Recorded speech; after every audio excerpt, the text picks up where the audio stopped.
If your nightmares come alive at 3 a.m., you're in the right place. Welcome to 3 a.m. Tales by Wren. Are you ready to face your deepest fears? Then join us, if you dare. Ellie hadn't slept a wink the entire night. As dawn broke, Jacob woke up and immediately noticed Ellie's dreadful state. "What happened?" Jacob asked, concern etched on his face. Ellie recounted the harrowing events of the night while Jacob was asleep. Jacob apologized, explaining that he was a deep sleeper. "I'm sorry, man. I sleep really deep," he said. "How about we get some breakfast?" Ellie agreed, and they walked out of the bedroom. As they passed the small room, Ellie shivered, remembering the horrors of the previous night. They went downstairs where Jacob made breakfast and coffee. Just as they were about to sit at the old dining table, Ellie stopped and asked, "Can we have breakfast outside instead?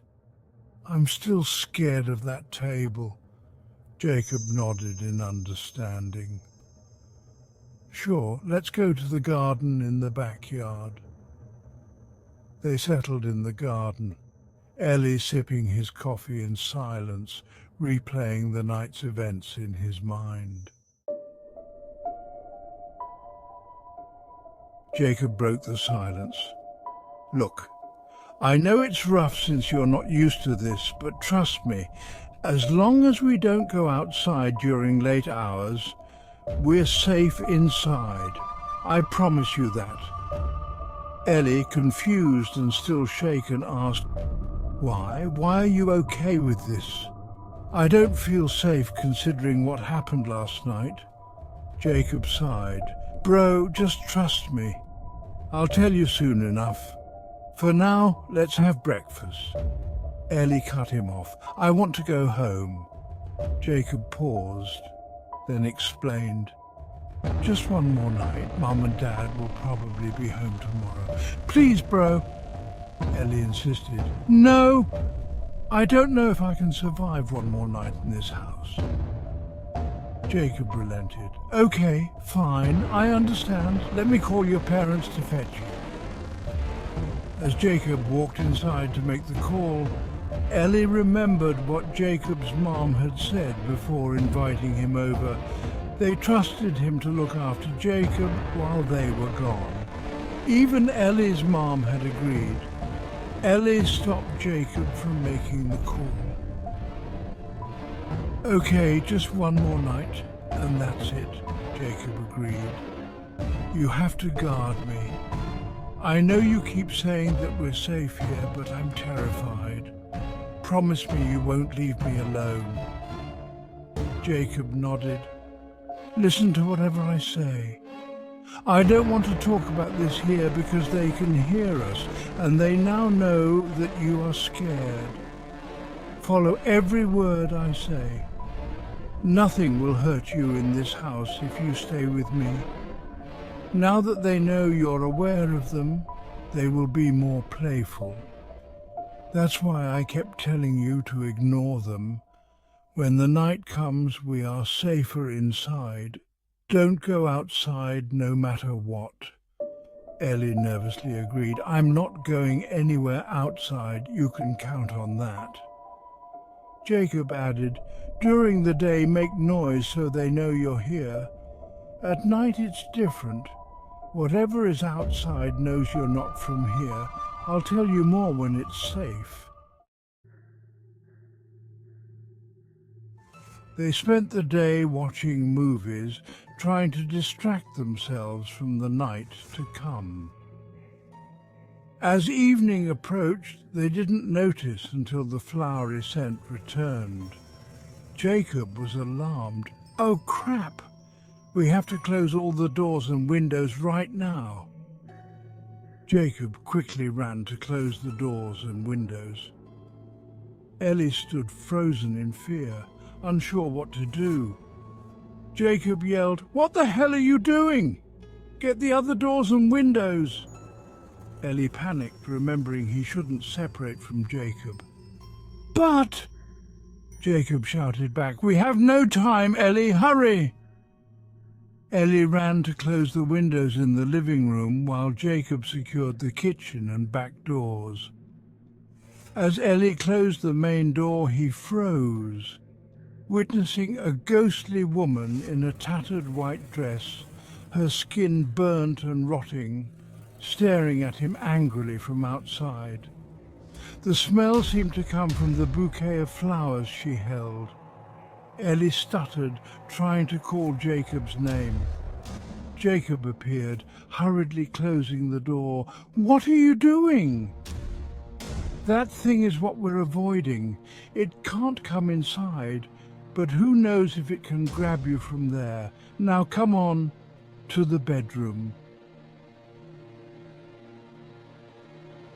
In the bedroom, Jacob warned Ellie, "Things can get crazy now, but whatever you hear or see, do not go outside." Ellie nodded in fear. A couple of hours later, Jacob fell asleep while Ellie remained wide awake. He heard knocking on the door and tried to wake Jacob, but he was in a deep sleep. Remembering Jacob's warning, Ellie tried to ignore the knocking, which eventually stopped. Relieved, Ellie then heard his mother's voice calling him from outside. "Ellie?" Thinking his parents had come to get him, he tried harder to wake Jacob. The voice continued, "Ellie!" accompanied by more knocking. Ellie hoped his mum could help carry Jacob to the car. He opened the bedroom door and saw a figure at the other end of the stairs, dressed in a black veil. The voice called again. Ellie, thinking he could shout for his mum, was stopped by the ghostly woman in black, rushing towards him, putting a hand over his mouth and dragging him back to the bedroom. Ellie panicked and screamed as the ghostly woman vanished. He ran towards the main door where the voice was coming from, but Jacob appeared behind him, holding his shoulder. "Do not open that door and do not answer its call. That's not your mum." Ellie whispered back, "But it sounded like my mum." Jacob insisted, "Even if it sounds like your mum, I will never open that door. Think about it. Why would your mum fetch you at this hour? I didn't even call her." Realizing Jacob was right, Ellie followed him back to the bedroom, both panting. Suddenly, they heard knocking on the bedroom windows. Ellie watched in fear as a ghostly woman in a tattered white dress appeared behind the curtains, her face angry and sharp. Ellie cried in fear, covering himself with the blanket and praying for it to be over. Jacob comforted him. "It's okay, Ellie, it will pass." The knocking turned into banging, then stopped. The flowery scent disappeared, and the terrifying night was finally over. Ellie fell asleep while Jacob watched over him. In the morning, Ellie was woken by a violent shake. He saw hands on every corner of the bed, shaking it. Screaming, he rushed downstairs where Jacob was preparing breakfast. "Good morning," Jacob said. "What the hell, bro?" Ellie panted. "This house doesn't give me any breaks." Jacob smiled. "You must have slept in.